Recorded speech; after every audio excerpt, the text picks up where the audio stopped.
ఇక్కడ చెప్పే ప్రతి మాట కూడా నా పర్సనల్ ఒపీనియన్ ఇది. నేనైతే ఈ మధ్య కాలంలో ఇంత క్లీన్గా రైటింగ్తో సహా నవ్వి చెమటలు పట్టిన జనాలందరికీ కూడా హీరో ఉన్నారు, దీంట్లో చిన్న క్యామియో చేశారు. ఒక తెలుగు ప్రశ్నలు నమస్తే. జస్ట్ నారీ నారీ నడుము మురారి సినిమా చూసి రావడం జరిగింది. సినిమా చూసొచ్చాను. అయితే ఇక్కడ చెప్పే ప్రతి మాట కూడా నా పర్సనల్ ఒపీనియన్ ఇది. నేను ఫీల్ అయింది థియేటర్లో, నా చుట్టుపక్కల వాళ్ళ ఫీల్ అయింది, ఇది మీకు అందించే ప్రయత్నం చేస్తున్నాను. మీరు సినిమా చూస్తే సినిమా ఎలా ఉంది మీకు అనేది మీరు కామెంట్లో తెలపండి.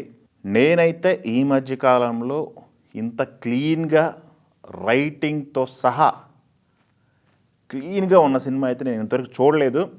ప్రతి ఫ్రేమ్ కూడా 2 గంటల 30 నిమిషాలు ఉంది. ప్రతి ఫ్రేమ్ కూడా వేస్ట్ ఫ్రేము అనేది కానీ, వేస్ట్ డైలాగ్ కానీ, వేస్ట్గా ఒక క్యారెక్టర్ ఇంట్రడక్షన్ వచ్చిపోవటం కానీ ఏమీ లేదు. అన్ని క్యారెక్టర్ల బిహేవియరు ఫుల్ఫిల్ పర్పస్ ప్రకారం వెళ్ళిపోయింది అనమాట. శర్వానంద్ గారు ఒక హిట్ కొట్టి చాలా సంవత్సరాలు అవుతుంది. ఇది అయితే సాలిడ్ కంబ్యాక్ అని చెప్పాలన్నమాట. బిగ్గెస్ట్ సాలిడ్ కంబ్యాక్ అని మనం చెప్పాలి. శర్వానంద్ గారు నారీ నారీ నడుమరారి సినిమా వస్తుంది అన్న తర్వాత, ట్రైలర్ చూసిన తర్వాత కానీ చాలామంది మాట్లాడుకుంది రొటీన్ కదా, ఇద్దరి మధ్య నలిగిపోవడం అనేది రొటీన్ సబ్జెక్ట్ కదా అన్నారు. బట్ ఇక్కడ అప్రిషియేట్ చేయాల్సింది రైటర్ని, డైరెక్టర్ని ముందుగా అప్రిషియేట్ చేయాలి. వాళ్ళు రాసుకున్న విధానం, తీసిన విధానం అనేది స్క్రీన్ మీద క్లీన్గా కనపడుతుంది. ప్రతి క్యారెక్టర్ని మలిచిన విధానం అద్భుతంగా ఉంది. 2 లవ్ స్టోరీలు, అలానే నరేష్ గారి ఒక ట్రాకు, ఈ 3 కూడా అద్భుతంగా ఫస్ట్ హాఫ్ లోపే చెప్పేయటం మామూలు బ్రిలియంట్ ఐడియా కాదు, చాలా బాగా ఉంది. శర్వానంద్ గారు చాలా చక్కగా కనిపిస్తున్నారు, హాయిగా కనిపిస్తున్నారు. సంయుక్త మీనన్ క్యారెక్టర్ కావచ్చు, సాక్షి వైజయ్ క్యారెక్టర్ కావచ్చు, ఈ 3 క్యారెక్టర్లు, దాంతోపాటు ప్రతి క్యారెక్టర్ కూడా అద్భుతంగా ఉన్నాయి. మీకు స్టోరీ లైన్కి వచ్చినట్టుకి ఒక లవ్ స్టోరీ నడుస్తూ ఉంటుంది. లవ్ స్టోరీకి దాన్ని ఫుల్ఫిల్ చేసుకొని పెళ్లి దాకా తీసుకెళ్లే ప్రయత్నంలో గతంలో పాస్ట్లో ఉన్న లవ్ స్టోరీ బయటకు వచ్చే అవకాశం ఉంది. దాన్ని బయటకు రాకుండా ఎలా ఆపుకున్నాడు ఇతను, ప్రజెంట్ ఉన్న లవర్కి చెప్పాడా, లేకపోతే గత లవ్ స్టోరీ స్టూడెంట్ లైఫ్లో ఉన్నటువంటి లవ్ స్టోరీ ఏంటి, వాళ్ళు ఎందుకు బ్రేకప్ చెప్పుకున్నారు, దానికి రీజన్ ఏంటి, ఎలా కన్విన్స్ చేశాడు అనేది సినిమా. ఈ ప్రతి ఫ్రేమ్లో కూడా ఆయన చెప్పదలుచుకున్న సీన్లు, ప్రతి సీన్లో కూడా హిలీరియస్గా డైలాగులు కానీ, హిలీరియస్గా సీన్లు రాసుకోవడంలో రైటరు, డైరెక్టర్ ఇద్దరు సక్సెస్ అయ్యారని చెప్పాలి. శర్వానంద్ గారి పర్ఫార్మెన్సు పీక్ లెవెల్ అనమాట. ప్రతి డైలాగ్ కానీ, అన్ని క్యారెక్టర్లు కూడా పీక్ లెవెల్. నరేష్ గారి క్యారెక్టర్ అయితే అల్టిమేట్. ఆయన క్యారెక్టర్ త్రూ అవుట్ ఉంటుంది సినిమా ఎండ్ వరకు కూడా. ఎండ్ కార్డు కూడా ఆయన మీదే వేశారు. సో ఆ రకంగా సినిమాని తీసుకెళ్లారు. ఒక ఫుల్ఫిల్ ఫన్ రైడ్గా మనం చెప్పుకోవాలి. ఇక్కడ చెప్పుకోవాల్సింది మ్యూజిక్ డైరెక్టర్ గురించి కూడా మనం చెప్పుకోవాలి. మ్యూజిక్ డైరెక్టర్ పాటలో సినిమాలో అద్భుతంగా పిక్చరైజేషన్ జరిగింది. సినిమాకి సంబంధించి సినిమాలో సిచ్యువేషన్ తగినటువంటి పాటలు రావడం జరిగింది. ఈ పాటలు ప్రతి ఒక్కరు కూడా ఎంజాయ్ చేస్తారు. ప్రొడక్షన్ వాల్యూస్ ప్రతి ఫ్రేమ్ రిచ్గా ఉంది. కథకి ఏం కావాలో అది సమకూర్చారు అనిల్ సుంకర గారు. అలానే ఇక్కడ ఇంకొక విషయం గురించి మనం మాట్లాడుకోవాల్సి వస్తే, విశాల్ చంద్రశేఖర్ గురించి, మ్యూజిక్ గురించి మనం చెప్పాము. నందు రైటింగ్ గురించి మాట్లాడాము. డైరెక్టర్ రామ్ అబ్బరాజు గతంలో తీసిన సినిమా సామాజిక వర్గం మన అందరికీ తెలుసు, పెద్ద హిట్ అయింది సినిమా. అది కూడా ఎలాంటి అంచనాలు రాకుండా థియేటర్లుగా మంచి కలెక్షన్స్ రాబట్టడం జరిగింది. ఈ సినిమా కూడా సంక్రాంతి బరిలో లాస్ట్ రిలీజ్ అయింది 5 సినిమాల్లో. 5వ సినిమాగా ఈరోజు మొదటి ఆటతో, ఫస్ట్ షోతో మొదలైంది. ఈ షో చూస్తున్నంతసేపు థియేటర్ మొత్తం కూడా ఎంగేజ్ అయిపోయింది. నవ్వి చెమటలు పట్టిన జనాలందరికీ కూడా చాలా రోజుల తర్వాత. సో అంత అద్భుతంగా ఉంది.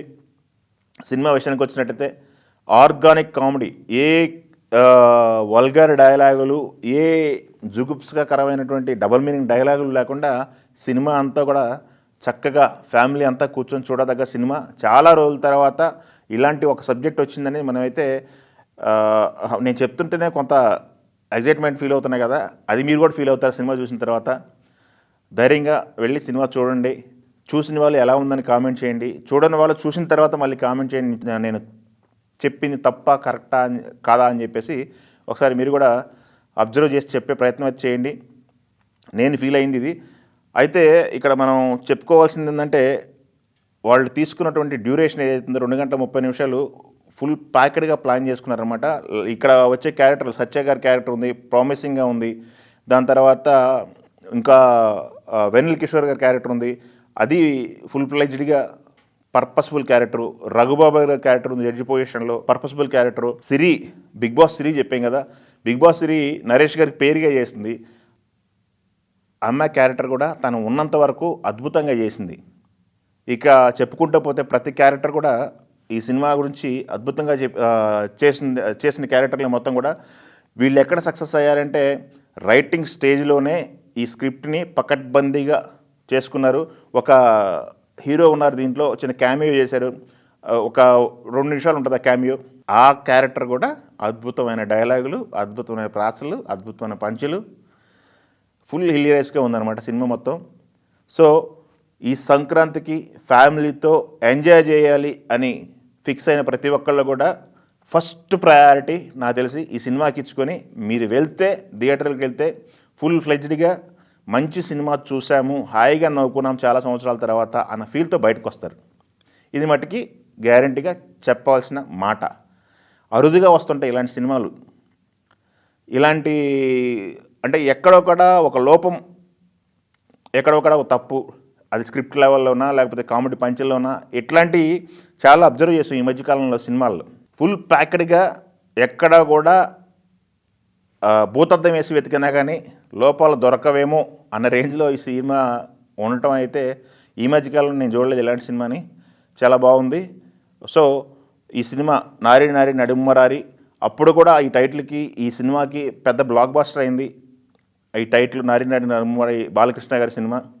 ఇప్పుడు అదే టైటిల్తో 30 సంవత్సరాల తర్వాత వచ్చిన సినిమా ఇది కూడా అద్భుతంగా సినిమా రేంజ్ అయితే పెద్ద రేంజ్కి వెళ్తుందని నాకు అభిప్రాయం. కొంతమంది అన్నారు ఈ సినిమాకి థియేటర్లు ఇందాక థియేటర్ దగ్గర వింటున్నప్పుడు ఈ సినిమాకి థియేటర్లు దొరకలేదు, మంచి థియేటర్లు పడలేదేమో అని సంశయం వ్యక్తం చేశారు. నా అభిప్రాయం ఏంటంటే ఈ పండగ సీజన్ అయిపోయిన తర్వాత, ఈ 2 రోజులు హడావుడి అయిపోయిన తర్వాత ప్రతి ఒక్క థియేటరు, ఎగ్జిబిటరు, డిస్ట్రిబ్యూటర్ కూడా ఈ సినిమాని అడిగి, నిర్మాత దగ్గర నుంచి అడిగి ఈ సినిమాలో స్క్రీనింగ్ చేసుకుంటారు వాళ్ళ థియేటర్లో అని నాకు అనిపిస్తుంది. 2 రోజుల్లో వచ్చిపోయే సినిమా కాదు ఇది, ఒక 4 రోజులు థియేటర్లో ఫెస్టివల్ లాగా నడిచే సినిమాలాగా నా అభిప్రాయం. ఈ సినిమా రేంజ్ ఎలా ఉంటుంది అనేది మనం వేచి చూడాల్సిన సందర్భం. ఒక 4 రోజులు అయితే థియేటర్లో ఉండే అవకాశం ఉంది. సో ఏమాత్రం టైం దొరికినా వెళ్ళి అందరూ ఫుల్ ఫ్లెడ్జ్డ్గా ఎంజాయ్ చేస్తారండి. Thank you. మీ కామెంట్లో మటుకి చెప్పడం మటుకు మర్చిపోకండి. Thank you.